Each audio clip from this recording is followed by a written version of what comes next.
नमस्कार दोस्तों, मैं सीए उमेश शर्मा आज डिस्कस करने वाला हूँ बहुत ही अहम चर्चा के ऊपर। जो ऑफिसर्स और टैक्स पेयर के बीच में जो तनाव खींचातानी होती है जब जीएसटी का इन्वेस्टिगेशन, सर्च या सर्वे होता है, उस तनावपूर्ण परिस्थिति के अंदर ऑफिसर्स ने कैसे बर्ताव करना चाहिए और टैक्स पेयर्स के क्या अधिकार है, उसके ऊपर हम चर्चा करेंगे।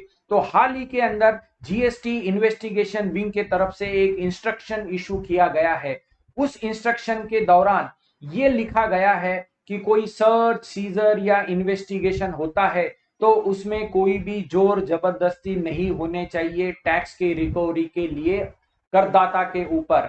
और जो भी रिकवरी करनी है वो लीगल प्रोसेस फॉलो करके, यानी पहले नोटिस देनी चाहिए, फिर उसकी ऑर्डर बननी चाहिए, तभी ये रिकवरी हो सकती है।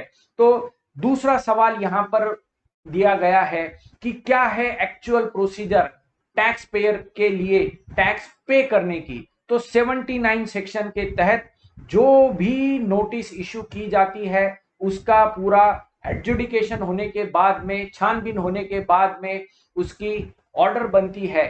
तो इन्वेस्टिगेशन विंग अपना इन्वेस्टिगेशन का काम करेगी, वो सारे कागजात वो एडजुडिकेशन के लिए दिए जाएंगे, वहां से अलग से एक नोटिस इशू होगी, शो कॉज नोटिस, फिर उसकी पूरी डिटेल वहां पर वेरिफिकेशन होगा और बाद में ही ऑर्डर होगी। और ऑर्डर जब तक बनती नहीं तब तक रिकवरी हो नहीं सकती, ये यहां पर दिया गया है। और रिकवरी ये सर्च सीजर के दौरान इमीडिएटली इन्वेस्टिगेशन ऑफिसर ने नहीं करनी चाहिए। और अगर कोई भी डिटेक्शन होता है तो प्रॉपर लीगल कोर्स यानी नोटिस देना, फिर उसका एडजुडिकेशन होना, उसका ऑर्डर होना और बाद में ही रिकवरी होनी चाहिए।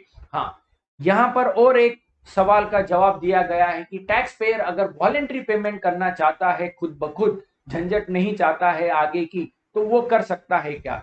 डीआरसी 03 भरकर वो ये वॉलेंट्री पेमेंट कर सकता है सेक्शन 73 और 74(5) के हिसाब से। और जब ये वॉलेंट्री पेमेंट करेगा तो सेल्फ असर्टेन टैक्स लायबिलिटी के अनुसार वो पेमेंट करेगा और उसे इंटरेस्ट की भी मार से बचेगा, हायर पेनल्टीज के मार से बचेगा। ये भी यहां पर दिया गया है। फिर अगला सवाल ये दिया गया है कि ये जो इंस्ट्रक्शंस है उसका इफेक्ट क्या होगा।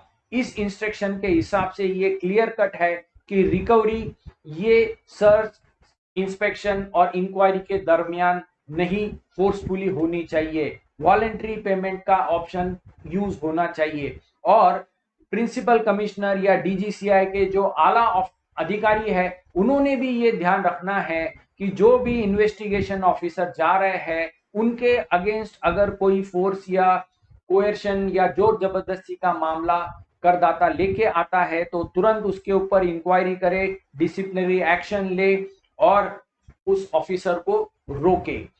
इसमें से हमने क्या सीखना चाहिए? तो दोस्तों, रिकवरी तभी हो सकती है जब लीगल प्रोसीजर फॉलो हो। सर्च, सीजर और इन्वेस्टिगेशन के दरमियान रिकवरी टैक्सेस की नहीं हो सकती, सिर्फ वॉलेंट्री पेमेंट ही हो सकता है। अननेसेसरी जोर जबरदस्ती करके टैक्स ऑफिसर्स ने तनावपूर्ण वातावरण निर्माण नहीं करना चाहिए। तो ये एक वेलकम इंस्ट्रक्शन दिया गया है जहां पर कई ऑफिसर्स को रोक लगानी पड़ेगी जोर जबरदस्ती से टैक्स वसूल करने की।